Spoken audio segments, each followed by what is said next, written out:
Good morning, everyone, and welcome to this week's Crust webinar. My name is Bill Giannone, and on behalf of everyone at the Crust Network, I want to welcome you to this week's presentation entitled Finish Strong, 5 Strategies to End the Year on a High Note. We're getting to that point in the year when we're pretty much resigned to where we're going to be and how we're going to finish out, and I'm going to talk about a few strategies here that maybe can change that dynamic a little bit and put you on a better path towards a successful finish to the year. Any of us who are sports fans know that this is a real big thing, especially in football.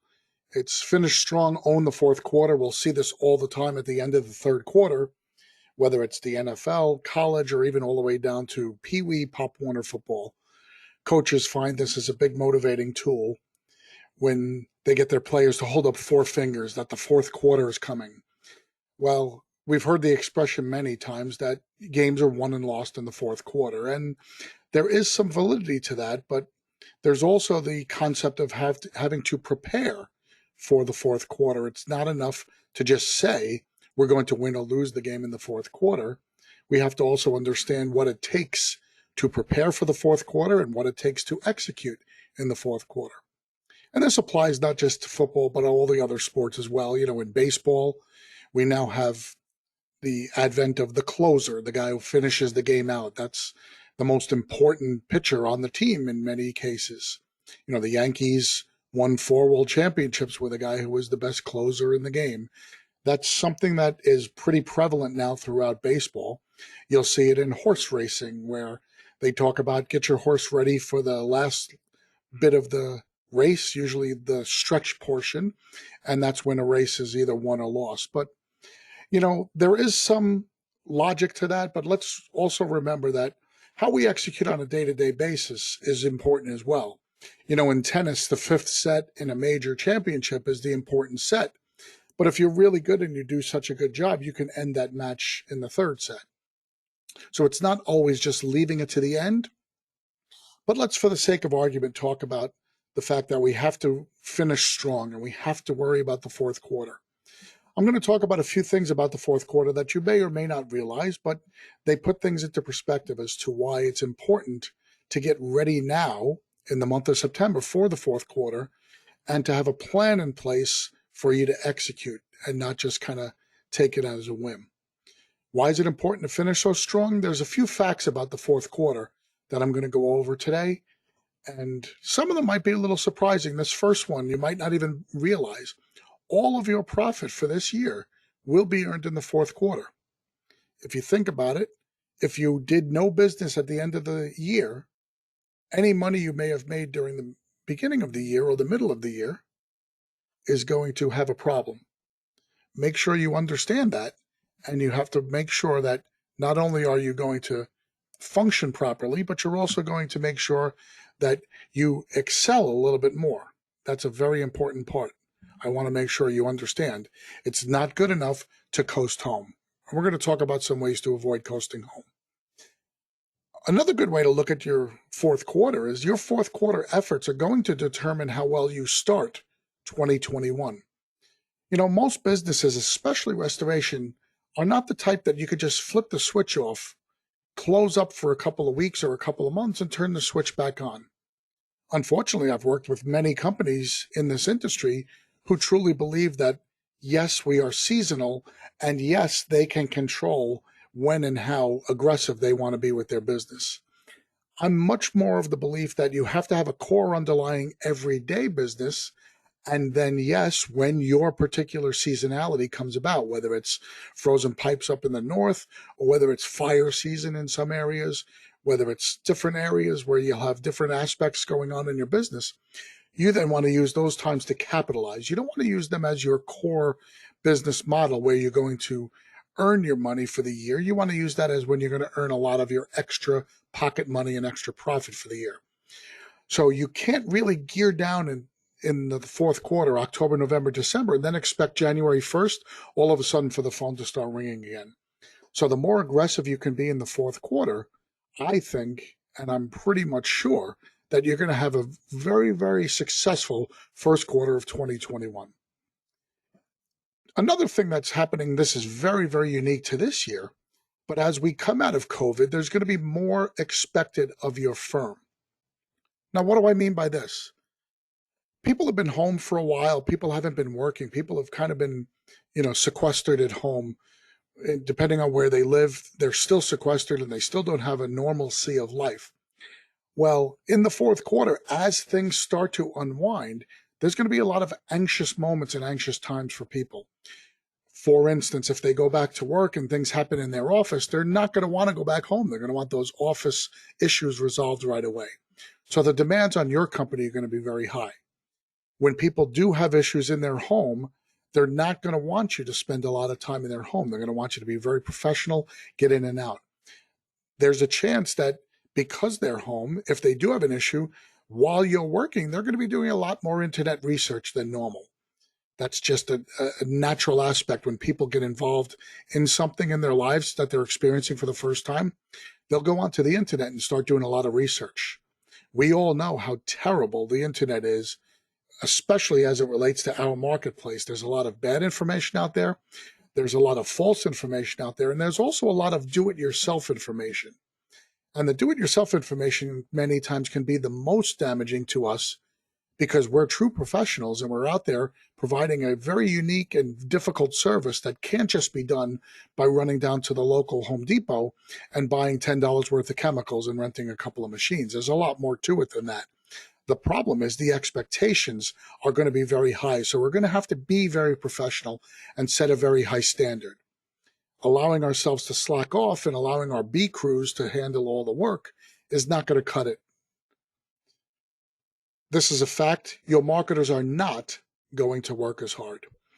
Dick can always talk much greater to the psychology behind marketing, but it's just a natural fact that marketers, especially if their compensation is based on certain criteria of thresholds, it's very important that they don't play the game. And what I mean by playing the game is if they know that there's no additional money involved in working really hard in November or December, they might take it a little time off, say, I've had a good year, I'm going to take it easy, and then I'm going to push it in the first quarter because I make a lot more commission in the first quarter or the second quarter than I do at the end. Make sure that you understand that they're going to not work as hard, and you need to make sure that their efforts are being tracked and that they are giving you not as much effort and maybe more effort.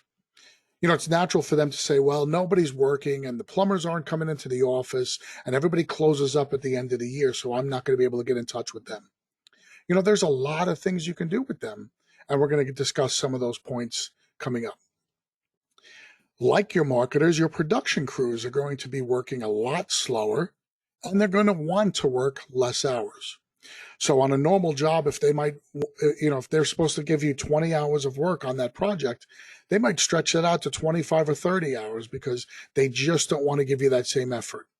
In areas like the Northeast or even the Great Lakes states, where you talk about the weather changing and becoming much more severe as the months go on, you're also going to have the idea that they don't want to work in a crawl space in the cold as much as they might in those easier months, the spring and the fall months. Be aware of all of this. Be aware that they're wanting to take it easy. The natural tendency is to gear down at the end. Just think about, sports. Yes, games are won and lost in the fourth quarter, but the more tired somebody gets, the more they say, well, this might not be worth my effort, even if it means I'm not going to get anything extra for it. So I'm just going to take it easy and then I'll push it a little bit more in the first quarter next year. You have to fight that. You have to understand that, and you have to come up with ways to compete against that. Finally, everyone will be figuring out if they had a good year or not. This is a very important aspect, guys. We don't spend a lot of time talking about this, but there is a psychology about running your business.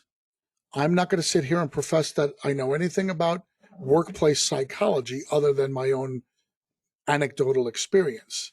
I was an economics major in college, so I didn't follow any kind of a major psychology track.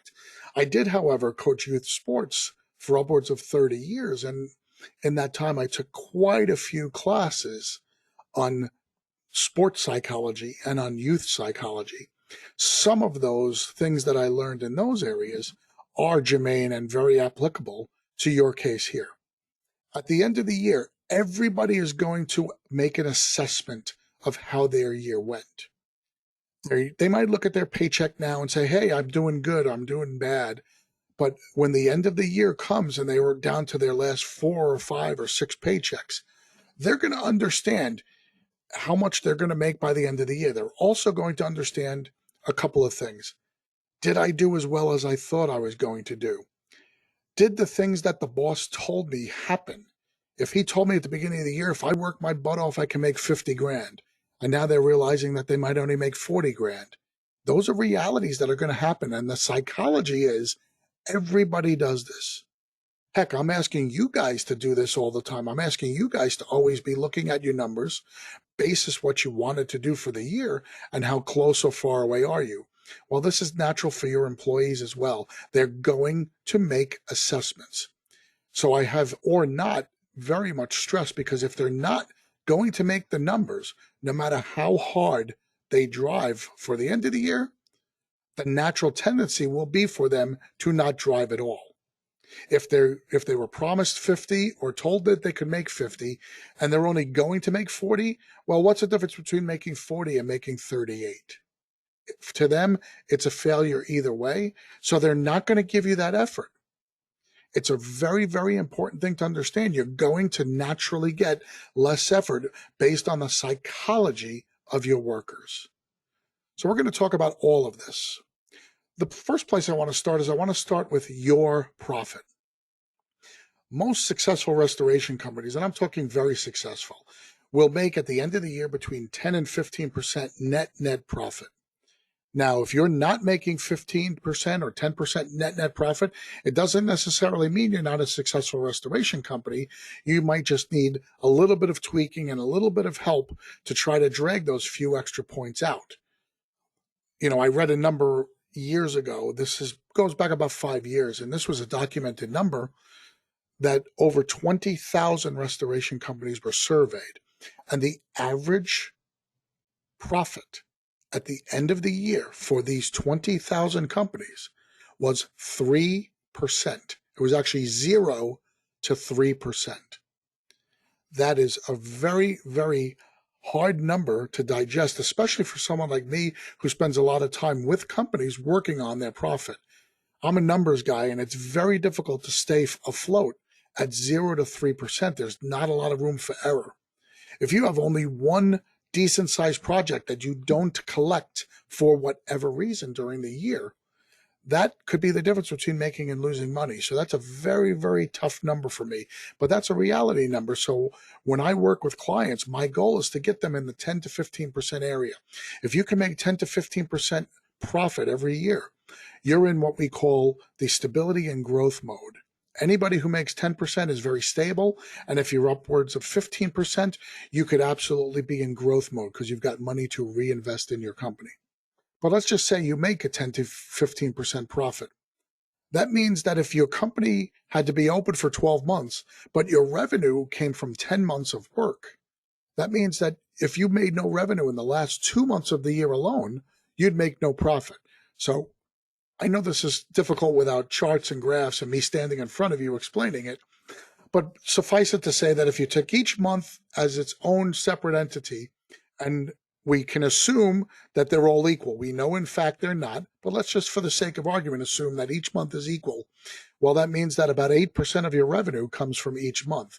So if you had no revenue or very weak revenue in the last 2 months, you're going to have your profit suffer because your expenses are the same month to month to month.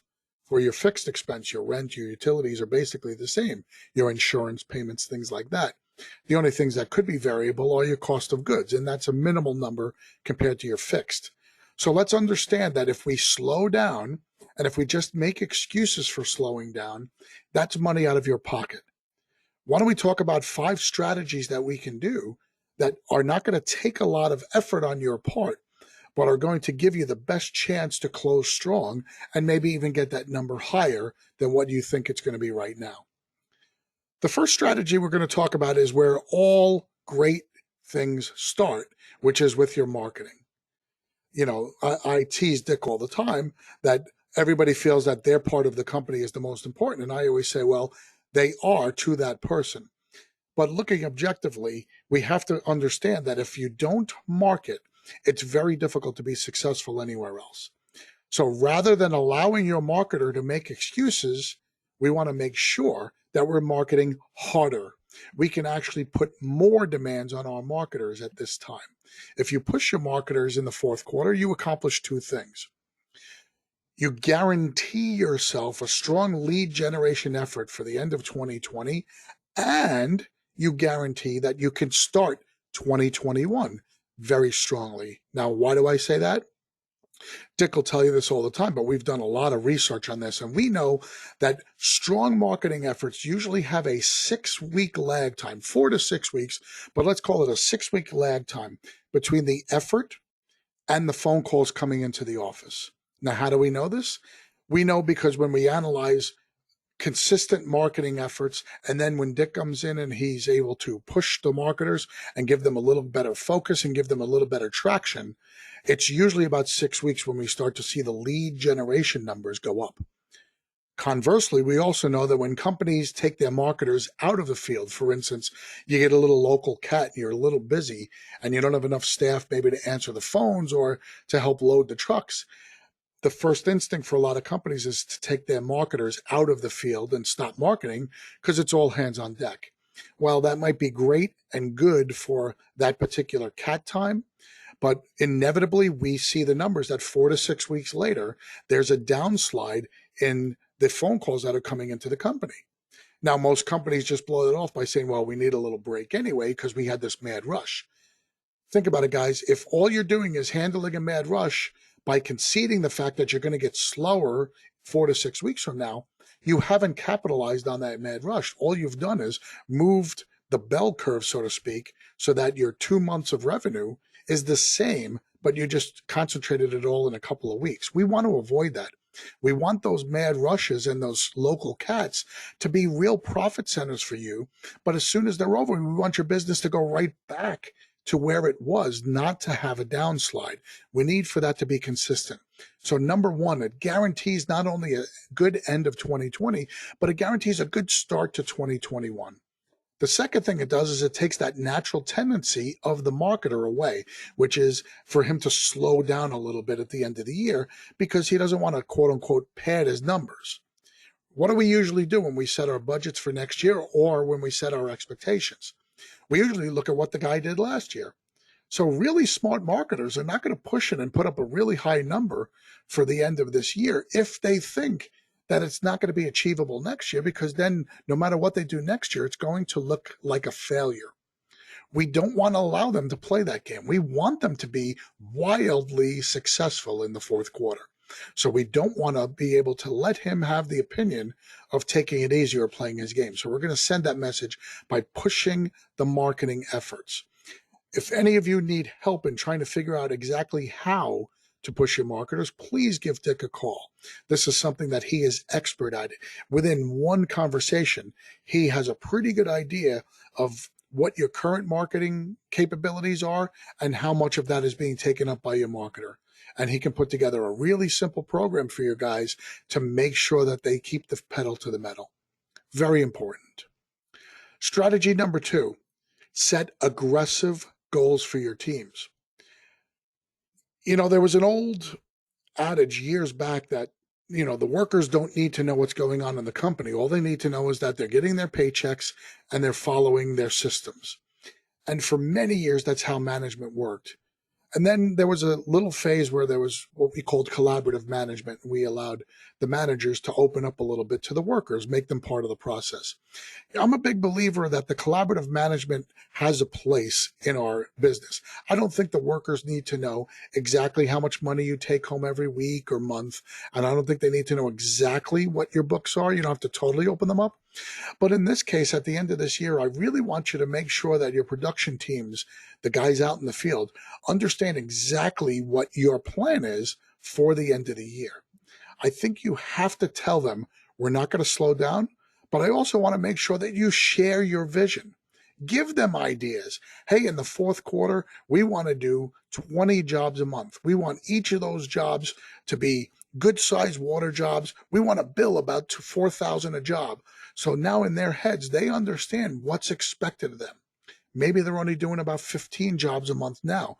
So it's important to tell them, guys, we don't expect this fourth quarter to be slowing down. So we don't expect you guys to be sitting around not doing a lot. And we don't want you to slow down working out there. We want to make sure that you have all of that. Finally, you have to meet with them and you have to discuss holiday schedules. Let them know when the company will be closed, but more importantly, get from them their expectations for their own remaining time. Many of you give your guys a week or two vacation on top of the holidays that the company's closed. Yes, there's on call, but we want to make sure we don't leave ourselves in a position where we're always going to be shorthanded the entire month of November and December. A lot of companies fall into that. You might have 8 technicians in your company if you're a fairly good sized company. All 8 technicians may have saved a week vacation for the holidays and want to be home with the kids. That all sounds great, and you want to be able to satisfy as many of those requests as possible. But to what expense? You can't go from having 8 technicians to having 2 on staff if you're going to keep pushing. So it's important to sit with them now. Sit with them in September. Many of my clients have worked it out so that in the employee handbooks that we created for them, it specifically says that all vacation requests for the end of the year must be submitted by the end of September. That way it gives management 3 full months to space those vacation requests out, to be fair, but not to be equal. If everybody wants the week between Christmas and New Year off, you can't logically give it to them. So you have to be fair on who you give it to. Maybe Charlie had it off last year, so now this year Joe is entitled to have it off, and Charlie may have to work that week. You have to do that, and the earlier you do that, the more you'll have stability in your operations. And that's very important, guys, because if we're telling the marketer to keep pushing, we certainly don't want to have a case where we're getting phone calls and we're not capable of answering those phone calls. Very important that we do that and make a clear vision for our guys on what we expect them to be able to do in the fourth quarter. Strategy 3 is going to be push your teams to greater heights. And this is a case where maybe all you're looking to do is to hold steady in the fourth quarter, and you're going to have a little bit of downtime. If you are going to have a little bit of downtime, let's use that downtime. Don't let the guys clean the air movers for the 4th time that week. Put the guys in classes. There's with this COVID, there's a proliferation of online certifications that never occurred before, guys. Everything was hands-on. Now the IRCRC has authorized dozens, if not hundreds, of different teaching classes to get certified. What harm would it be to let your guys, if they're sitting around not doing a lot, to sit and take a class for a week and get another certification? Now you start 2021 with a much deeper staff. You've got more expertise. You now can start offering more services. Maybe you're a company that doesn't do mold all the time. You get your guys into that AMRT class, you get them trained and certified in mold. You make sure your insurances are covered, and you're off and running. You can now offer mold services. That's a great, very lucrative byproduct of water damage. It's sitting there waiting for you, and all it took was for your guys to take a couple of online classes. Very, very important that you push them. If they're not in the field, push them. Do more training. It's not just the training that they can get from an IRCRC cert. The Crest Network, if you're a member of the Crest Network, we've literally got hundreds of hours of videos that your teams can watch. We've got dozens and dozens of different applications that they can use. We've got white papers that they can read. We've got blogs that they can read, just different ideas and ways for them to learn. There are other companies out there like a Morefloods or a REITs that offer training as well, and many of our members are members of those organizations as well. There's no excuse at this time to have you guys sitting around and not moving forward. This is a way that you could put emphasis on your training and on their education. You're raising the bar. So that is, even though it's not helping your profit today, that's something that over the next 5 years is going to help your profit greatly. Strategy number 4, and owners, you're not going to want to hear this one, but this is a very important strategy psychologically. Again, I talk psychologically. It's important. You need to be visible throughout the quarter. Yes, as an owner, I don't want you, and I work with all of the owners that work with me, to try to get off the truck. We don't want owners to have to be at every project. We need to work on systems and processes to make sure the owner's not at every job. But there's a difference between being at every job and being invisible. You have to be around. You have to be with your company in the fourth quarter. People will want to act like you. People will want to act like a boss. If they see that you are there with them on that week between Christmas and New Year, or on that couple of days after Thanksgiving, they're not going to have ill feelings about having to work if they know you're working as well.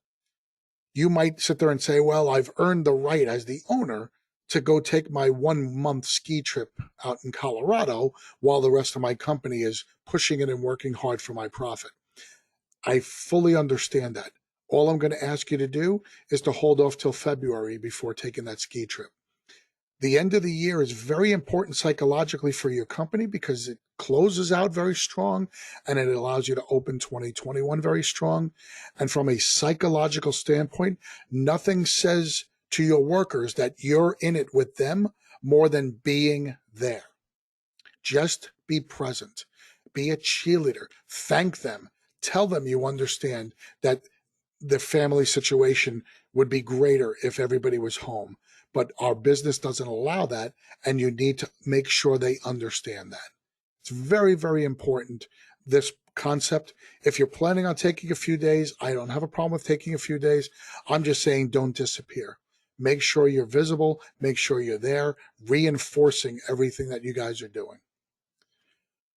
Finally, the last strategy we're going to talk about, and I'm going to go into some depth on this, is it's not enough to say what you expect and to be there with them. There has to be a carrot at the end of that stick.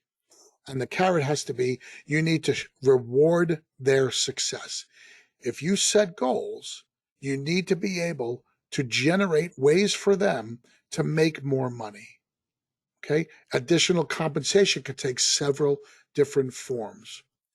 One way could be commissions. Many companies don't pay commissions to their production staffs. Some companies do.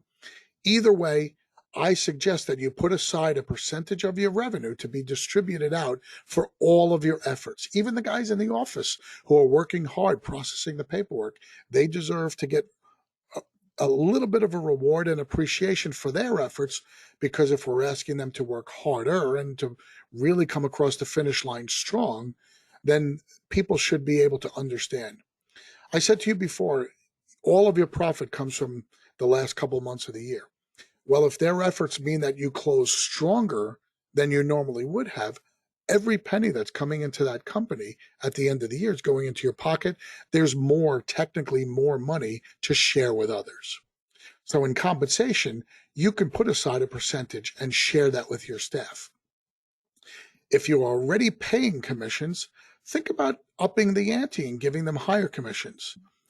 At one of the companies that I've been consulting with for a long time, we redesigned all the compensation packages. And here's what we did. For the marketers, we gave them a compensation package that set as a goal a number that we needed them to bring in so that all the bills got paid in the company. So for instance, this particular marketer needs to bring in $1.1 million of business. When they bring in $1.1 million of business, they get X amount of commissions, just a regular set amount. Now, for every dollar above 1.1 million in revenue that this gentleman brings in, his commission doubles. What that now does, it solves two problems. The first thing it does is it self-motivates him to want to bring in a lot of business at the end of the year. He's going to reach his 1.1 in the middle of October.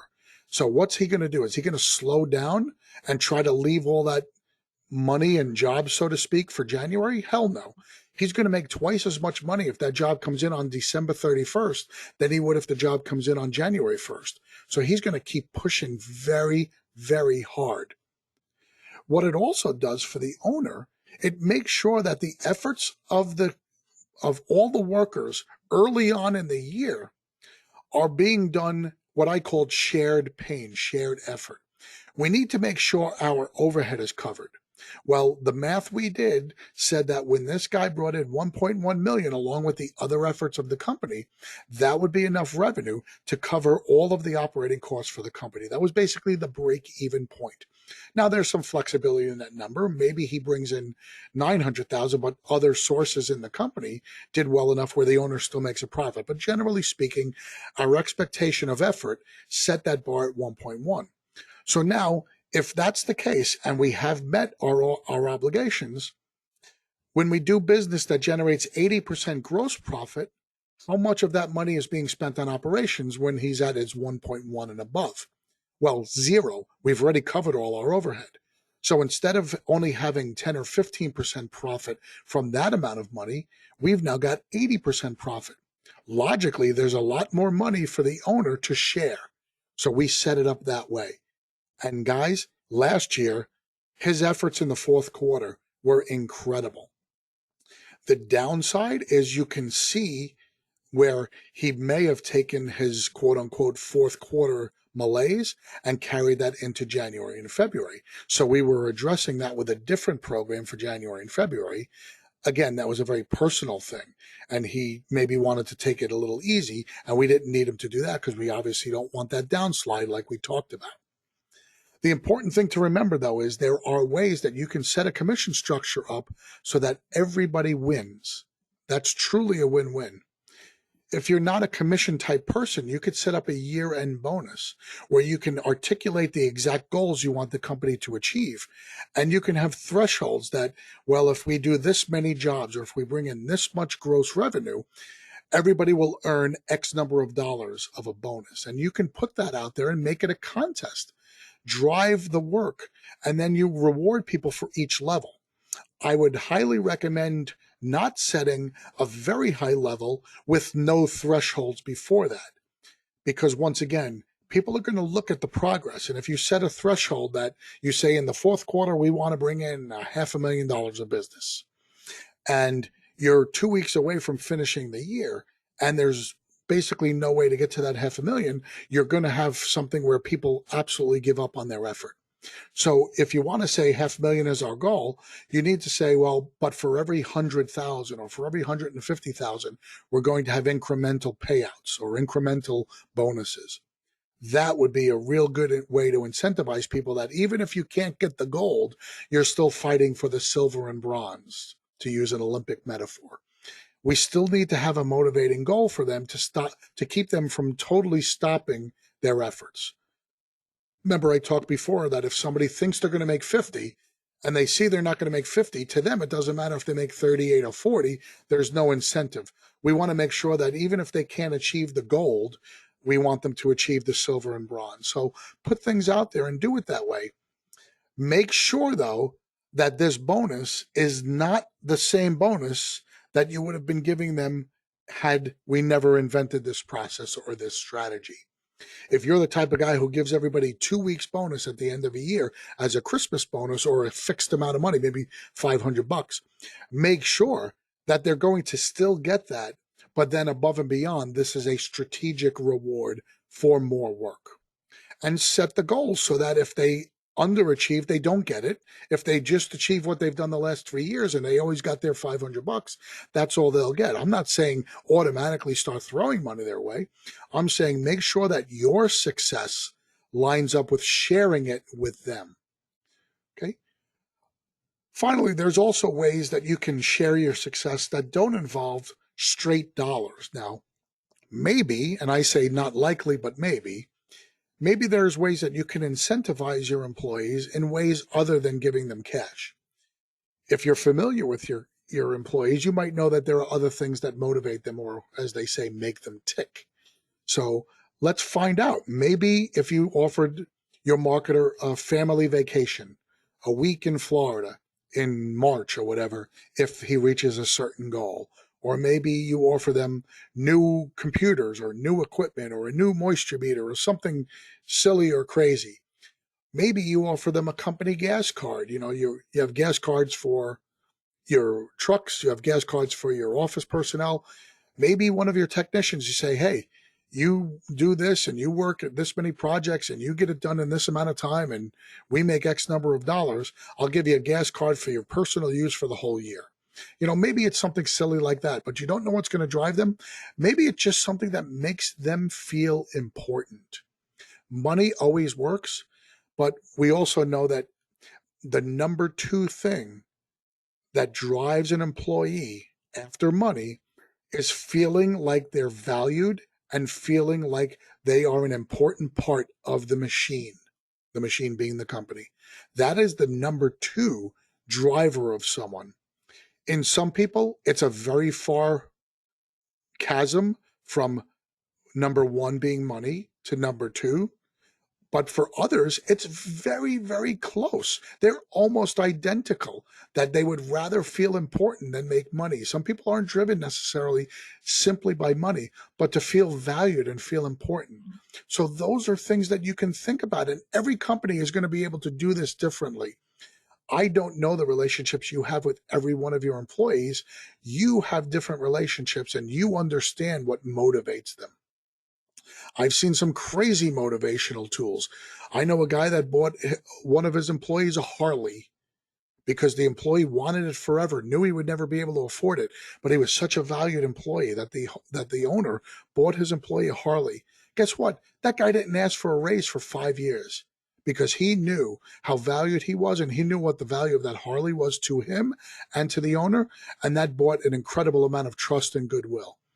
That's all I'm asking you to do here, guys. Reward success. If your numbers are not better than they've been, then that's fine. You still kept them motivated and driving. But if your numbers are better and you are ending on a high note, you can drive them much better by making sure that you share the wealth. Let's avoid these mindsets. Oh, you know what? We've been working very hard. Everyone deserves a little break. Avoid that mindset, guys. There are times throughout the year when you'll have busy periods and slow periods. As an owner, you'll only remember the really, really slow times and the real, real busy times, and you'll justify, they call it justification logic. A lot of times when you're left with something that you think you can't change, you'll always come up with excuses or justifications to say, I can't change it. This is one of them. All of these phrases are going to be justification mindsets. You think you can't change what's going to happen at the end of the year, so you think like this. We've been working real hard. Everyone deserves a little break. Well, that's not true. If guys want breaks, you can give them a day or two off. You can give the crew a little break. You can have a crew that works only in the warehouse for a couple of days. You don't need to say, well, for 3 months, we won't concentrate on our work. It's been a good year, so what if it gets a little quiet? Nothing that happened in the first 9 months of this year financially should affect your decision on whether or not to push them for the last 3 months. You should always want your business to do better and to get the most out of it. You should always want to squeeze every orange for the most you can get out of it. And this is a perfect example. Guys, I can't tell you how many times I've heard this said. Oh, what's the big deal? I had a good year so far. This one's even worse. There's nothing we can do. It's always slow around the holidays. This is only true if you allow it to be true. I can't tell you how many companies that I've been working with over the last couple of years who have had their best week of the year, the week between Christmas and New Year. And you want to know why? Well, before COVID, it was really a time when most people were in their homes for extended periods of time. From September, everybody was in school for the whole time. And then now all of a sudden the kids are home. They're either home from college or they're home from their regular classes. And the parents might take that week off. And guess what happens? Yeah, the toilets get used more and the sinks get used more and the tubs and the showers get used more and the stoves get used more. And there are a lot more incidents. The calls come in flooding for the companies that make sure that they stay out there. I hate the euphemism, but they come flooding in. One of the companies here in Atlanta that we work with as a Crest member, last year, they got 27 calls between Christmas Eve and New Year's Day So in a space of 9 days, they got 27 calls. Their normal call ratio for that period would have been 10 to 15 calls. So they doubled their call ratio because this was one of the things we did last year. We made sure the marketer really put the pedal to the metal. So don't give yourself the excuse that there's nothing we can do around the holidays. And the same thing, we can't control it if no one calls us in December. That's just an excuse, guys. If no one's calling you in December, it's because you're not talking to them in November. It's literally that simple. You have to make sure that your marketing efforts are a 12-month, 52-week effort. If your marketers are telling you that nobody's in the offices the week before Christmas, then you know what? Then they're not doing their jobs, because there are other ways to get in touch with people other than just going and seeing them in their office. And if they haven't been able to figure that out in the first 50 weeks, they're either probably not the right person for the job, or I think you might need to give Mr. Wagner a call and maybe he can help to show them the error of their ways. So let's review these 5 strategies for what happens in the fourth quarter. We have to market harder now. We have to keep the pedal to the metal, and we have to not accept the traditional excuses that there's just nothing we can do. How do we do that? We can incentivize our marketers for their efforts in the fourth quarter in a way that makes them want to put the effort forward. We have to set aggressive goals for our teams. We need to articulate clearly to our teams what we expect out of them. And I think it's important to give them number of jobs, type of jobs. We want to get a certain number of water jobs. If you're a company that does fires or a company that does other jobs, mold or asbestos, we have to put thresholds out there. We want to set expectations. Let them know what we expect of them. You know, we showed that picture in the very beginning slides of the football player holding up the 4 fingers, and we see this all the time. It's a big thing, and it's a big psychological thing for the team. Well, we can't get to the fourth quarter and win the game if the team isn't prepared. If you're a coach that only practices for an hour a day, and now you're in the fourth quarter of a football game, and now you're in hour 3 of that game, how could you have prepared your team properly for the fourth quarter if they don't even know what they're expecting to do? You know, you have to go through 2-minute offenses. You have to go through come from behind, how to milk the clock, how to use the clock to your advantage, when to use timeouts. Those are just football things. For your team, you have to let them know, here's what I expect you to do. Here's how much we're going to be driving. Here's how much work I want. Here's what I want the trucks to look like. Set these goals. If it's not about pushing your team on the goal place and for work, then it's about pushing them to greater heights. Expect them. Let them know that if it gets quiet, you're going to expect them to get another certification. You're going to invest in them. If you do this, you're buying goodwill. You're allowing your employees, and we've talked about this in other webinars, you're allowing your employees to see that you really care about them and you're investing in them. They're going to pay that back in spades to you. They're going to give you loyalty because they know that when the time was there for them to improve themselves, you supported them and you pushed and drove them. So you have to make sure you're doing that. You have to be visible throughout the quarter. Don't disappear in the fourth quarter. Yes, if you're working with me, we're going to spend a lot of time in the fourth quarter working on analysis for last year, analysis for the year coming forward, setting a budget for 2021. We're going to be looking on compensation packages. We might be looking at redoing your employee handbooks, maybe some contracts, getting the employees starting in 2021 with different responsibilities. We're going to do all of that in the fourth quarter if you're working with me. But even if you're not working with me, you need to be around. You need to make sure you're present. Make sure you are selling it. And I hate to use that term, but you're selling it to your team that you are with them. Finally, you need to reward their success and the company's success, and you need to share the wealth. If there's any questions you have on setting up a compensation, drop me an email and let me know what you're currently doing, and we'll get on the phone and we're going to go over a couple of things that might work specifically for you. There is no right plan for everybody. If you're a compensation and commission-based company, then enhancing the commissions might work.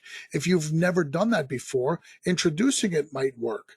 If you're a bonus-based company, then introducing the concept of tiered bonuses and accelerated bonuses and greater bonuses based on their efforts, something that's quantifiable to them, might work real well.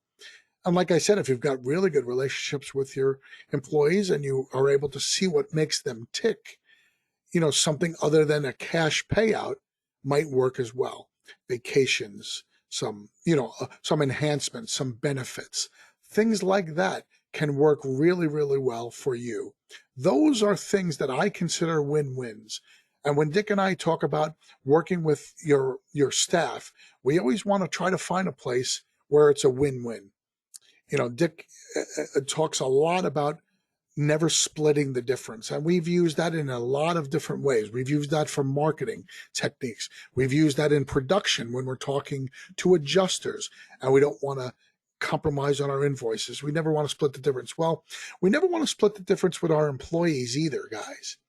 We always want to make sure that the employees understand that if we work together with them and we provide them with the proper tools, we're in a mindset where 1 and 1 can equal 3.